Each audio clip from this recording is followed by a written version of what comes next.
Welcome back, everyone. Today, I'm with Chris again. I appreciate you coming on again. We're gonna be going over some more appraisal stuff. Obviously, I got educated last time. I'm trying to learn something again this time. So today, we're gonna be talking about the actual appraisal step throughout the real estate transaction. Awesome. So if you don't mind, tell us kind of when the appraisal happens, what you're kind of doing, where's that step throughout that real estate transaction? That's what we're kind of going over today. Yeah. Most people never meet me, right? Which is, I mean, that's okay. I mean, because when you go, you buy a house and then the bank says, okay, you need an appraisal, and then the bank calls me, and then I go to the house, it's on a lockbox, and nobody's home and all that stuff. So really, nobody knows what I do. Yep. So, but step one of the whole deal is when the bank says, okay, Chris, we need you to give us a valuation of this house. Okay. So I get the order in and it comes in, and then I'll schedule an appointment to go look at it. Now, is this before we were at a contract, after due diligence? Talk to us. Yeah, so normally under contract, like one of the first things you do as an agent when you get under contract and you're representing the buyer is you send all your information to the lender. Yep. That you're like, hey, I'm under contract, and you're doing a happy dance. You're like, yeah, man, cool. We cleared the close. Yeah, then you're done, right? Yep. No. They thought. That's when you earn your money. Yeah, literally. But when you turn all that in, that minute, depending on the situation, is when the lender will decide that they need to order the appraisal. And that's kind of a convoluted mess how all that stuff's doing. Yep. But there's always a third party involved.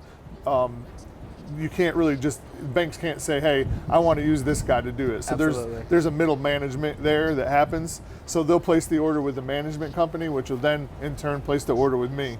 I'll schedule it then at that point, and then I'll go out and inspect the property. Gotcha. That's the easiest part of the process for an appraiser, just going to look at it. Mm-hmm. It's also the fastest.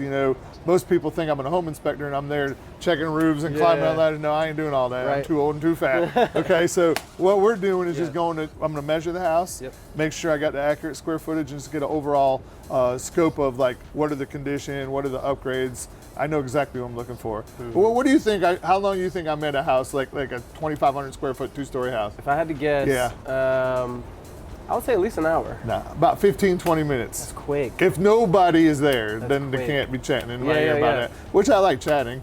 But yeah, if I'm just doing my job, I'm there 20, 30 minutes at the most, and I'm out of there, yeah. Okay. If it's a really big house, it's kind of complex to measure, maybe an hour, but I'm not there long. Yeah. Yeah, So after I do that, then that's really where I start the valuation process. I start picking comps, start choosing sales that are similar.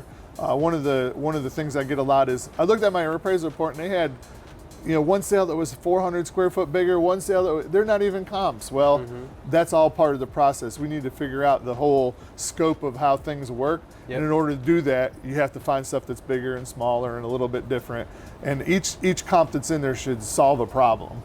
Whether it's square footage, whether it's lot size, whether it's updates, whatever it is, it's to solve a problem there. Once we get all that done, we take all the comps that we've chosen and we kind of do some research and analysis part, and then we start figuring out all the nuances of like, well, what is the garage worth? If I got 2-car garage, but that house sold, but it had a 3-car garage, or that one was 200 square foot bigger, but it had another bedroom, or had another bathroom. So we start doing all that, and that's really where a lot of the time involved is. And the last thing kind of we do, other than that, is, and I'm skipping a large part of the process as far as actually doing it, but is the report writing. And that's when we sit down with all the information and actually type out the report. Gotcha. And here's the kicker is, like, a lot of people think I'll walk down somewhere and go 250, 400, 775. The bane of my existence is the term ballpark. Yeah. Literally the last thing an appraiser does is put a number on that property. Is to put a number and then turn the report in. And then once the report is done, we turn it over to the AMC again, and then they give it to the lender. Gotcha. So start to finish, typically, from the moment I receive the order to the moment that the order is returned to them is usually about a week. Pretty quick. Yeah, well, yeah, depending. Now, that didn't happen when it was real busy. Absolutely. And it was more like 2 or 3 weeks. But right now, about a week to 10 days. And again, scheduling-wise, you might take a day or two to schedule it. Yeah.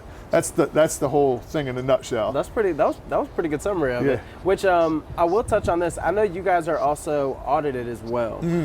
So a lot of people think like the appraisers are just against the buyers or against the sellers, and they're just out here opinionated. But you guys are actually audited. I remember I took one of your lunch and learns one time, and you were pretty much telling me how you have to justify all the decisions that you make. Yeah, on every report, which is It really is. It really is crazy.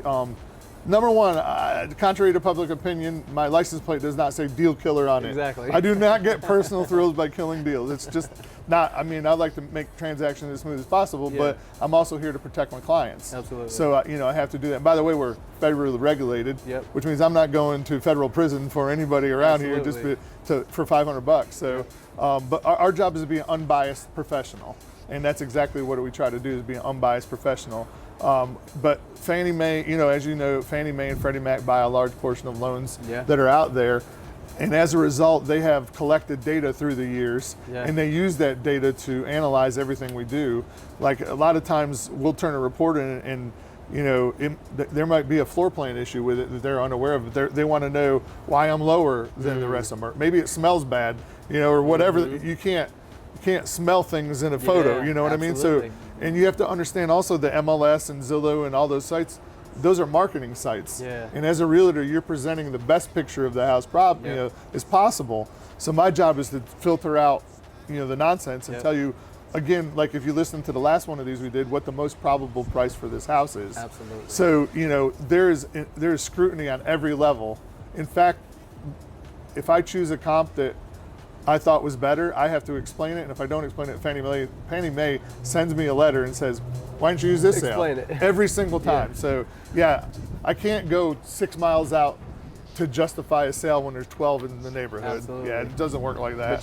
But you're not opposed to going 10, 12, 20 miles out to find that problem that it solves.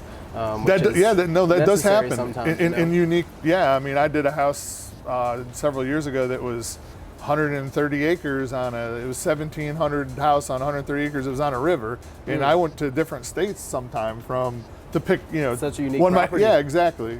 Now, if you're going 30 miles away and your house is in downtown Greenville, might not be it. Yeah. Well, I appreciate you coming back on, man. I appreciate us. If you guys didn't know about the appraisal process, now you do. Step by step. For the most part, the buyers aren't gonna know this is happening. For the most part, it's gonna happen behind the scenes. They're just gonna be maybe going over an inspection report. They're gonna be happy. They're gonna be getting told not to put anything on credit cards, stuff like that. So unless there's an issue with value, if correct. you put an offer in for 400 and I praise it for 375. There's going to be a negotiation. Then you have exactly something was going on there. So, all right, cool. Well, we appreciate you coming back on. I know we've got a couple more. I've got a couple more questions for you. I get asked these questions all the time, and it's a lot easier coming from a professional like yourself. So, we appreciate you coming back on. You guys, send this to someone who you may know, who may be, have some questions about the appraisal process, who may not know exactly what it is, when it happens. And we appreciate you guys for sticking around this long, and we'll see you guys soon. Peace.